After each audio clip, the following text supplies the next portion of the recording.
ବୁଝିବ କିଏ? ଠିକ ଅଛି। ତାପରେ ରହିଲେ ବାକି ବିଲୁଆ ଆଉ ସିନ୍ଧୁ। ଗପ ଶୁଣ। କିଏ ହେଲେ ରାଜା ପାଇଁ ବାକି ରହିଲେ କିଏ ନା ମାଙ୍କଡ ଆଉ ବିଲୁଆ। ସେ ଦି ଜଣଙ୍କ ଭିତରେ କମ୍ପିଟିସନ ଚାଲିଲା ଯେ କିଏ ରାଜା ହବ। ଠିକ ଅଛି।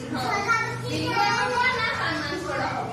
ତ ସମସ୍ତେ ଭାବିଲେ ଆଉ ଭାବିକି ଲାଷ୍ଟରେ କହିଲେ ମାଙ୍କଡ ହବ ରାଜା। କାହିଁକି ନା ମାଙ୍କଡ ହେଲା ବହୁତ ଭଲ ଆଉ ସେ ମଜାକିଆ, ସବୁବେଳେ ଖେଳେ,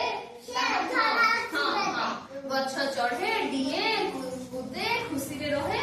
ତେଣୁ ଆମେ ତାକୁ ରାଜା କରିବା। ଦେଲେ ସେ ରାଗିଲେ କାହାକୁ ଖାଇବ ନାହିଁ କି କାହା ପାଇଁ କିଛି କ୍ଷତି କରିବ ନାହିଁ।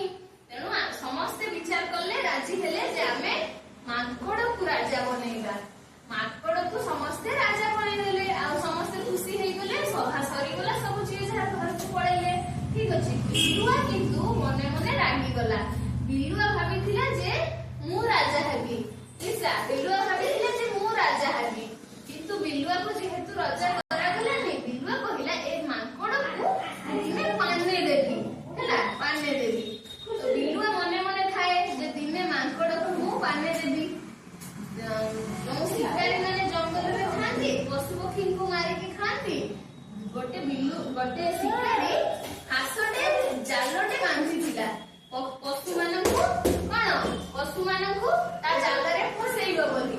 ସିନ୍ଧୁ ତା ଜାଲରେ ଫସେଇବ ବୋଲି।